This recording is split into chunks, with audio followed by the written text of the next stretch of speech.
मैंने रेस्क्यू किया उस वक्त मैंने 3 इंजोर्ड देखे, क्योंकि भीड़ बहुत थी, घोड़े भी थे, घोड़े वाले भी थे, लोकल भी थे, टूरिस्ट भी थे, टूरिस्ट का रश बहुत था। 3 हमने देखे, 3 हमने रेस्क्यू किया जो इस वक्त जेएमसी हॉस्पिटल में। वहाँ पर जो घटना हुआ वो तो माने हम लोगों के साथ तो बहुत ही दर्दनाक, माने कोई माने हमारे पास शब्द नहीं है कि हम बयां करें कि हम कैसे दुखित है और आतंकित भी है।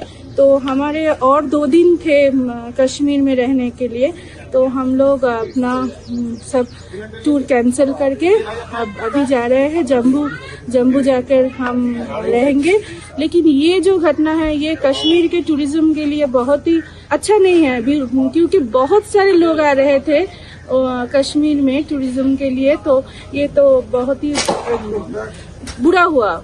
आशा करते हैं कि जल्दी सब ठीक हो जाएंगे भारत सरकार। और डाउनटाउन वो इलाका है जो जिसे कहते हैं सबसे सेंसिटिव इलाका है, जहां सबसे ज़्यादा आप ये कह सकते हैं कि अलगाववादी सोच जो है वो पनपा करती थी। आज वो साउथ, वो डाउनटाउन भी बंद है। ये जो बंद का कॉल है ये चौतरफा आया है, यानी चारों तरफ से आया है। ये पढ़े लिखे लोगों की तरफ से भी आया है, नौकरी पेशा लोगों की तरफ से भी आया है, ये बिजनेस क्लास लोगों की तरफ से भी आया है, ये सर्विस क्लास लोगों की तरफ से भी आया है। और सब के सब ये कह रहे हैं कि जो कश्मीर के साथ हुआ है वो ठीक नहीं हुआ है। अभी जो आप विजुअल्स देख रहे थे और ये देखिए थोड़े थोड़े टाइम में सायरन बजने लगते हैं, थोड़े थोड़े टाइम में सायरन बजते हैं, क्योंकि पूरे इलाके में इस वक्त जो है श्रीनगर ही नहीं, आसपास के जितने भी, मतलब पहलगाम से ये जो शुरुआत हुई है उसके बाद हर कोई एकदम उस मोड में, एक्शन मोड में आ चुका है। और अब सारा का सारा फोकस दिल्ली शिफ्ट होने वाला है। क्यों? क्योंकि अमित शाह पहुंचने को है दिल्ली। प्रधानमंत्री नरेंद्र मोदी आज सुबह दिल्ली पहुंच गए। दिल्ली पहुंचते ही उन्होंने अपने 3 बहुत अहम मंत्रियों के साथ बैठक की है। इनफैक्ट विदेश सचिव उसमें से 1 और 2 जो है मंत्रियों के साथ अहम बैठक की। तो आ तरफ गृहमंत्री अमित शाहे घटनास्थळનું નિરીક્ષણ કર્યું છે। અમિત શાહે હવાઈ નિરીક્ષણ કર્યું। અમિત શાહે ઘટનાસ્થળની મુલાકાત લીધી છે। આતંકી હુમલામાં 27 પ્રવાસીઓના મોત થયા છે અને હવે ઘટનાસ્થળની મુલાકાત પણ કેન્દ્રીય ગૃહમંત્રી દ્વારા લેવામાં આવી છે। તમામ જે પરિસ્થિતિ સર્જાઈ હતી તેનું પણ નિરીક્ષણ કરવામાં આવ્યું છે। અમિત શાહ ઘટનાસ્થળે પહોંચ્યા અને તેમના દ્વારા નિરીક્ષણ કરવામાં આવ્યું। જે સ્થળ પર હુમલો થયો હતો, જ્યાં આગળ આતંકીઓએ આવીને જે ફાયરિંગ કર્યું હતું અને ઘટનાને અંજામ આપ્યો હતો, 26 જેટલા લોકોને ઠાર કર્યા હતા અને પોતાનો જીવ ગુમાવવાનો વારો આવ્યો હતો, જ્યાં આગળ પ્રવાસીઓ ઉપસ્થિત હતા। એ સ્થળ પર જઈને અમિત શાહ દ્વારા નિરીક્ષણ કરવામાં આવ્યું છે। હવાઈ નિરીક્ષણ પણ તેમના દ્વારા કરવામાં આવ્યું છે। ઘટના સ્થળે પહોંચીને તમામ જે પરિસ્થિતિ છે તેનો તાગ મેળવવાનો પ્રયાસ કર્યો છે। તો પહલગામમાં હુમલાના સ્થળે ન્યૂઝ 18 ની ટીમ પણ પહોંચી ચૂકી છે અને સતત તેમના દ્વારા અપડેટ લેવામાં આવી રહ્યું છે। ત્યાંની પરિસ્થિતિનો તાગ મેળવવાનો પ્રયાસ કરવામાં આવી રહ્યો છે। આ સાથે સાથે જે પ્રવાસીઓ છે જેમણે એ પરિસ્થિતિનો અનુભવ કર્યો હતો અને સામનો કર્યો હતો, એ આતંકવાદીઓનો સામનો કર્યો હતો, એ ફાયરિંગનો સામનો કર્યો હતો, તેમની સાથે પણ સતત વાતચીત કરવાનો પ્રયાસ કરવામાં આવી રહ્યો છે અને સતત તે લોકો પોતાની જે આપવીતી છે તે પણ જણાવી રહ્યા છે। કારણ કે તેમના દ્વારા એ આતંકવાદીઓનો સામનો કરવામાં આવ્યો છે। તેમણે પોતાની આંખે એ સામનો કર્યો છે અને એ જોયું છે, પોતાના જે સ્વજનો છે તેમને ગુમાવ્યા છે અને આંખો દેખી તેમની જોવા મળી હતી અને તે જ આખી ઘટના તેમના દ્વારા વર્ણવવામાં આવી છે કે આખી ઘટના તેમની સાથે કેવી રીતે સર્જાઈ હતી, કેવી રીતે ફાયરિંગ કરવામાં આવ્યું હતું અને સીધી જે તસવીર કે જ્યાં અમિત શાહ ઘટનાસ્થળ પર પહોંચીને નિરીક્ષણ પણ તેમના દ્વારા કરવામાં આવ્યું છે। जम्मू काश्मीर में आतंकी हुमला बाद एलर्ट जारी करवामां आव्युं छे। आतंकी हुमला बाद अंबाजी में हाई एलर्ट जोवा मळ्युं छे। पोलीसे मंदिर में सघन चेकिंग कर्युं छे। बनासकांठा एसओजी तेमज क्यूआरटी अने सघन सुरक्षा डॉग स्क्वॉड तेमज अंबाजी पोलीस तेमज बीडीडीएस नी टीमो अंबाजी मंदिर तपास में लागी छे। तो अंबाजी मंदिरना शंकास्पद जग्याओनी विविध अत्याधुनिक साधनोथी तपास हाथ धरवामां आवी छे।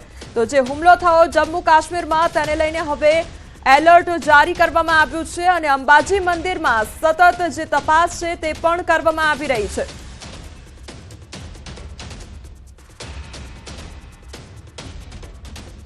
अमे संपूर्ण मंदिर परिसर तेमज मंदिर परिसरनी आजुबाजुनो जे विस्तार थोड़ो અવાવરું જેવો લાગતો હતો અથવા તો જે આ ગટર એવું બધું દેખાતું હતું, તો એવા તમામ શંકાશીલ જે અમને વિસ્તારો કે જગ્યાઓ લાગી એ તમામ અમારા દ્વારા ચેક કરવામાં આવેલી છે, પરંતુ હાલ સુધી એવી કોઈ શંકાસ્પદ વસ્તુ મળી આવેલ નથી.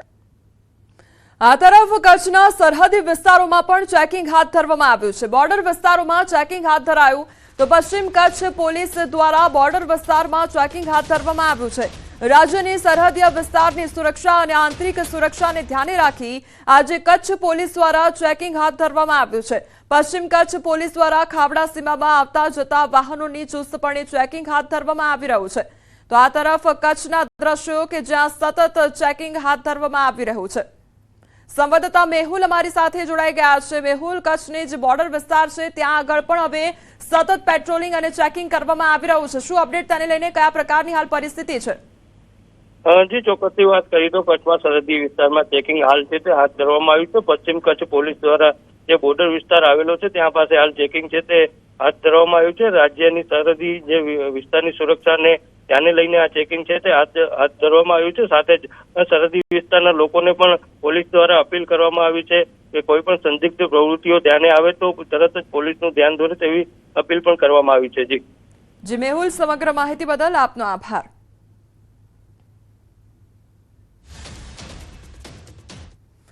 જમ્મુ કાશ્મીરના પહલગામ આતંકી હુમલાનો મામલો અને મૃતદેહ અને પ્રવાસીઓને મુંબઈ એરપોર્ટ લાવવામાં આવશે તો વલસાડ વહીવટીતંત્ર દ્વારા એક બસ અને 2 એમ્બ્યુલન્સ રવાના કરવામાં આવી છે. મામલતદાર અને મેડિકલ ટીમ સાથે વાહનો રવાના કરવામાં આવ્યા છે. મૃતદેહ અને પ્રવાસીઓને ગુજરાત લવાશે તો વલસાડથી ટીમ રવાના કરી દેવામાં આવી છે. તો પહલગામમાં જે આતંકી હુમલો થયો અને જેમાં જે પ્રવાસીઓએ પોતાનો જીવ ગુમાવ્યો છે તેમને હવે મુંબઈ એરપોર્ટ લાવવામાં આવશે. આ સાથે જે અન્ય પ્રવાસીઓ છે તેમને પણ એરપોર્ટ લાવવામાં આવશે. તો બીજી તરફ જે વલસાડથી ટીમ છે તે રવાના કરવામાં આવી છે. જે ગુજરાતી પ્રવાસીઓ હતા જે પ્રવાસ કરવા માટે જમ્મુ કાશ્મીર ગયા હતા અને આતંકીઓ દ્વારા હુમલો કરવામાં આવ્યો છે, હવે એ પ્રવાસીઓને પાછા લાવવામાં આવશે. મુંબઈ એરપોર્ટ પર તેમને લાવવામાં આવશે અને વલસાડથી ટીમ રવાના કરી દેવામાં આવી છે. તો વહીવટીતંત્રની ટીમ અત્યારે રવાના થઈ ગઈ છે. તો જમ્મુ કાશ્મીરના પહલગામ આતંકી હુમલાનો આ મામલો અને તેમાં મૃતદેહ તેમજ પ્રવાસીઓને મુંબઈ એરપોર્ટ લાવવામાં આવશે. સંવાદદાતા ભરત અમારી સાથે જોડાઈ ગયા છે. ભરત, હવે જે પ્રવાસીઓ છે તેમને પરત લાવવામાં આવશે, આ સાથે મૃતદેહોને પણ લાવવામાં આવશે. શું અપડેટ મળી રહ્યું છે આખી ઘટનામાં?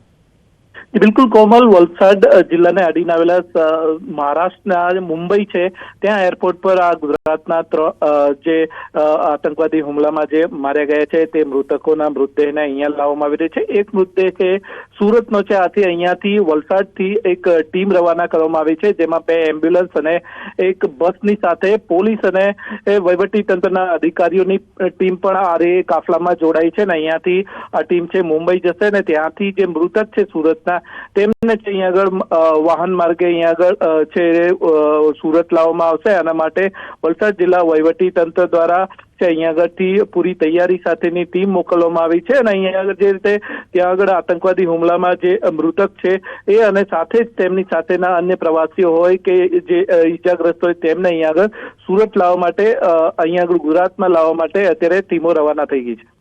જી ભરત, સમગ્ર માહિતી બદલ આપનો આભાર.